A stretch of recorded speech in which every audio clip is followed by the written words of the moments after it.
ನಮಸ್ಕಾರ ಸ್ನೇಹಿತರೆ, ಸ್ಪರ್ಧಾ ವಿದ್ಯಾಲಯ ಚಾನೆಲ್ಗೆ ನಿಮ್ಮೆಲ್ಲರಿಗೂ ಆತ್ಮೀಯ ಸ್ವಾಗತ. ಬನ್ನಿ ಇವತ್ತಿನ ಅಂದರೆ ಮಾರ್ಚ್ 12, 2026ರ ಪ್ರಮುಖ ಪ್ರಚಲಿತ ಘಟನೆಗಳನ್ನು ಪ್ರಶ್ನೆ ಉತ್ತರಗಳ ರೂಪದಲ್ಲಿ ಸಂಪೂರ್ಣ ವಿವರಗಳೊಂದಿಗೆ ಅರ್ಥ ಮಾಡಿಕೊಳ್ಳೋಣ. ನೀವು KS, PSI, FDA, ಬ್ಯಾಂಕಿಂಗ್ ಅಥವಾ RRB ಅಥವಾ SSC ಹೀಗೆ ಯಾವುದೇ ಸ್ಪರ್ಧಾತ್ಮಕ ಪರೀಕ್ಷೆಗೆ ತಯಾರಿ ನಡೆಸ್ತಾ ಇದ್ರೂ ಇಲ್ಲಿ ನಾವು ಚರ್ಚಿಸೋ ಪ್ರತಿಯೊಂದು ಅಂಶವೂ ನಿಮಗೆ ತುಂಬಾನೇ ಸಹಾಯ ಮಾಡುತ್ತೆ. ಹಾಗಾದ್ರೆ ಇನ್ನೇಕೆ ತಡ, ಬನ್ನಿ ಮೊದಲನೇ ಪ್ರಶ್ನೆ ನೋಡೋಣ. ಮೇಲೆ ಇದೆ ನೋಡಿ. 2026-27ರ ಬಜೆಟ್ನಲ್ಲಿ 16 ವರ್ಷಕ್ಕಿಂತ ಕಡಿಮೆ ವಯಸ್ಸಿನ ಮಕ್ಕಳಿಗೆ ಸೋಷಿಯಲ್ ಮೀಡಿಯಾ ಬಳಸೋದನ್ನು ನಿಷೇಧ ಮಾಡಬೇಕು ಅಂತ ಯಾವ ರಾಜ್ಯ ಸರ್ಕಾರ ಪ್ರಸ್ತಾಪಿಸಿದೆ? ಆಪ್ಷನ್ಸ್ ನೋಡಿ. ಸರಿಯಾದ ಉತ್ತರ ಆಪ್ಷನ್ ಸಿ, ಕರ್ನಾಟಕ. ಹೌದು, 2026-27ರ ಬಜೆಟ್ನಲ್ಲಿ ಮುಖ್ಯಮಂತ್ರಿ ಸಿದ್ದರಾಮಯ್ಯನವರು ಈ ಪ್ರಸ್ತಾಪವನ್ನ ಮುಂದಿಟ್ಟಿದ್ದಾರೆ. ಇದರ ಮುಖ್ಯ ಉದ್ದೇಶ ಏನು ಅಂದ್ರೆ ಮಕ್ಕಳನ್ನ ಸೈಬರ್ ಬೆದರಿಕೆಯಿಂದ ರಕ್ಷಿಸೋದು, ಸೋಷಿಯಲ್ ಮೀಡಿಯಾ ವ್ಯಸನವನ್ನ ಕಡಿಮೆ ಮಾಡೋದು ಮತ್ತು ಅವರ ಮಾನಸಿಕ ಆರೋಗ್ಯವನ್ನ ಕಾಪಾಡೋದು. ಇದು ಈಗ ಜಗತ್ತಿನಾದ್ಯಂತ ನಡೀತಿರೋ ಒಂದು ದೊಡ್ಡ ಚರ್ಚೆ. ನಮ್ಮ ಪಕ್ಕದ ರಾಜ್ಯಗಳಾದ ಕೇರಳ ಮತ್ತು ತಮಿಳುನಾಡು ಶಿಕ್ಷಣದಲ್ಲಿ ಟೆಕ್ನಾಲಜಿ ಬಳಸೋದ್ರಲ್ಲಿ ಮುಂದಿದ್ರೂ ಈ ಥರದ ಒಂದು ನಿರ್ದಿಷ್ಟ ನಿಷೇಧದ ಪ್ರಸ್ತಾಪ ಮಾಡಿರೋದು ನಮ್ಮ ಕರ್ನಾಟಕ. ಸರಿ, ನಮ್ಮ ಎರಡನೇ ಪ್ರಶ್ನೆ ನೋಡೋಣ. ನೈಸರ್ಗಿಕ ಅನಿಲದ ಹಂಚಿಕೆ ಇರ್ಬೋದು ಅಥವಾ ಕಚ್ಚಾ ತೈಲದ ಬೆಲೆ ಇರ್ಬೋದು, ಇವುಗಳನ್ನ ನಿಯಂತ್ರಿಸೋಕೆ ಸರ್ಕಾರಕ್ಕೆ ಯಾವ ಕಾಯ್ದೆ ಅಧಿಕಾರ ಕೊಡುತ್ತೆ? ಇಲ್ಲಿ ಸರಿಯಾದ ಉತ್ತರ ಸಿ, ಅಗತ್ಯ ವಸ್ತುಗಳ ಕಾಯ್ದೆ 1955. ಈ ಕಾಯ್ದೆ ಜನರಿಗೆ ಅತ್ಯಗತ್ಯವಾಗಿ ಬೇಕಾಗಿರೋ ವಸ್ತುಗಳ ಬೆಲೆ ಇದ್ದಕ್ಕಿದ್ದಂತೆ ಜಾಸ್ತಿ ಆಗದ ಹಾಗೆ ನೋಡ್ಕೊಳ್ಳುತ್ತೆ ಮತ್ತು ಅವುಗಳ ಸಪ್ಲೈ ಸರಿ ಇರೋ ಹಾಗೆ ನಿಯಂತ್ರಿಸೋಕೆ ಸರ್ಕಾರಕ್ಕೆ ಸ್ಪೆಷಲ್ ಪವರ್ ಕೊಡುತ್ತೆ. ಹಾಗಾದ್ರೆ ಬೇರೆ ಆಪ್ಷನ್ಸ್ ಯಾಕೆ ತಪ್ಪು? ನೋಡಿ, ಪೆಟ್ರೋಲಿಯಂ ಮತ್ತು ನೈಸರ್ಗಿಕ ಅನಿಲ ನಿಯಂತ್ರಣ ಮಂಡಳಿ ಕಾಯ್ದೆ ಏನಿದೆ ಅದು ಮುಖ್ಯವಾಗಿ ಪೆಟ್ರೋಲಿಯಂ ಪ್ರಾಡಕ್ಟ್ಸ್ ಟ್ರಾನ್ಸ್ಪೋರ್ಟ್ ಮತ್ತು ಡಿಸ್ಟ್ರಿಬ್ಯೂಷನ್ಗೆ ಸಂಬಂಧಪಟ್ಟಿದ್ದು. ಆಯಿಲ್ ಫೀಡ್ಸ್ ಕಾಯ್ದೆ ತೈಲ ನಿಕ್ಷೇಪಗಳನ್ನು ಹುಡುಕೋಕೆ ಸಂಬಂಧಿಸಿದ್ದು. ಇನ್ನು ಇಂಧನ ಸಂರಕ್ಷಣಾ ಕಾಯ್ದೆ ಹೆಸರೇ ಹೇಳೋ ಹಾಗೆ ಎನರ್ಜಿ ಉಳಿಸೋದಕ್ಕೆ ಪ್ರಾಮುಖ್ಯತೆ ಕೊಡುತ್ತೆ. ಮುಂದಿನ ಪ್ರಶ್ನೆಗೆ ಹೋಗೋಣ. ಇದು ನಮ್ಮ ದೇಶದ ಸಹಕಾರಿ ಸಾಲ ವ್ಯವಸ್ಥೆಗೆ ಸಂಬಂಧಿಸಿದ್ದು. ರೈತರಿಗೆ ಕಡಿಮೆ ಅವಧಿಯ ಕೃಷಿ ಸಾಲವನ್ನ ನೇರವಾಗಿ ತಲುಪಿಸೋ ಗ್ರಾಸ್ ರೂಟ್ ಲೆವೆಲ್ ಅಂದ್ರೆ ತಳಮಟ್ಟದ ಸಂಸ್ಥೆ ಯಾವುದು? ಇದಕ್ಕೆ ಸರಿಯಾದ ಉತ್ತರ ಪ್ರಾಥಮಿಕ ಕೃಷಿ ಪತ್ತಿನ ಸಹಕಾರ ಸಂಘಗಳು ಅಂದ್ರೆ PACS. ಇವು ಹಳ್ಳಿ ಮಟ್ಟದಲ್ಲಿ ಕೆಲಸ ಮಾಡ್ತವೆ. ಭಾರತದ ಕೋಆಪರೇಟಿವ್ ಸ್ಟ್ರಕ್ಚರ್ ಒಂದು ರೀತಿ 3 ಹಂತಗಳಲ್ಲಿದೆ. ತಳಮಟ್ಟದಲ್ಲಿ PACS, ಜಿಲ್ಲಾ ಮಟ್ಟದಲ್ಲಿ DCCB ಮತ್ತು ರಾಜ್ಯ ಮಟ್ಟದಲ್ಲಿ ಸ್ಟೇಟ್ ಕೋಆಪರೇಟಿವ್ ಬ್ಯಾಂಕ್. ಇನ್ನು NABARD ಇದೆಯಲ್ಲ, ಅದು ಈ ಎಲ್ಲ ಬ್ಯಾಂಕ್ಗಳಿಗೆ ಹಣಕಾಸಿನ ನೆರವು ಕೊಡುತ್ತೆ, ಆದರೆ ನೇರವಾಗಿ ರೈತರಿಗೆ ಸಾಲ ಕೊಡಲ್ಲ. ಇದನ್ನ ನೆನ್ಪಿಟ್ಕೊಳ್ಳಿ. RBI ಅಂತೂ ಇಡೀ ಬ್ಯಾಂಕಿಂಗ್ ಸಿಸ್ಟಮ್ನ ಹೆಡ್.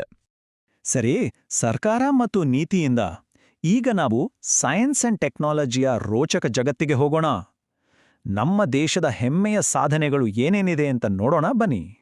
ಇಸ್ರೋ ಅಂದ ತಕ್ಷಣ ನಮ್ಗೆಲ್ಲ ಹೆಮ್ಮೆ ಅಲ್ವಾ? ಹಾಗಾದ್ರೆ ಅವರ ಮುಂದಿನ ದೊಡ್ಡ ಮಿಷನ್ ಚಂದ್ರಯಾನ 4ರ ಮುಖ್ಯ ಉದ್ದೇಶ ಏನು?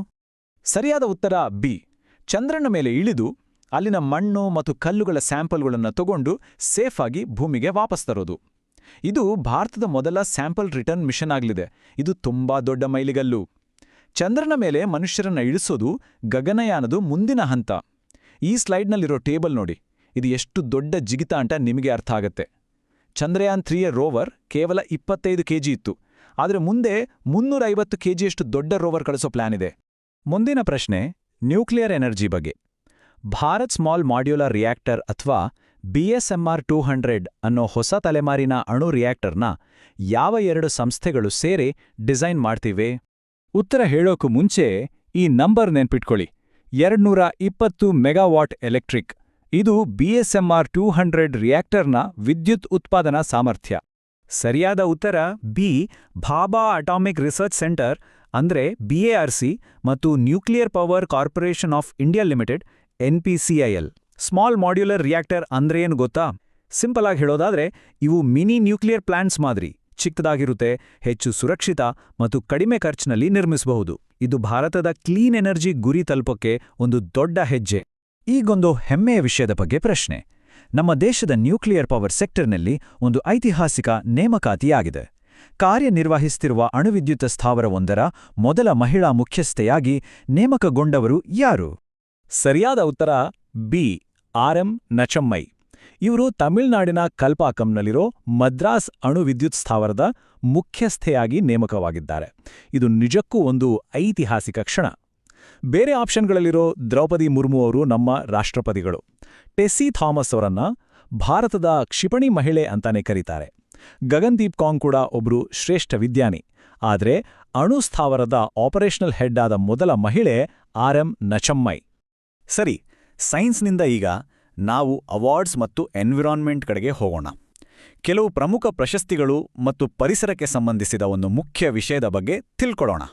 ಇದು ಪ್ರಮುಖ ದಿನಗಳು ಮತ್ತು ಅವುಗಳ ಥೀಮ್ಗಳ ಮೇಲೆ ಬರುವಂತಹ ಪ್ರಶ್ನೆ. ಮಾರ್ಚ್ 12, 2026ರ ವಿಶ್ವ ಮೂತ್ರಪಿಂಡ ದಿನದ ಘೋಷವಾಕ್ಯ ಅಥವಾ ಥೀಮ್ ಏನಿತ್ತು? ಸರಿಯಾದ ಉತ್ತರ ಎ.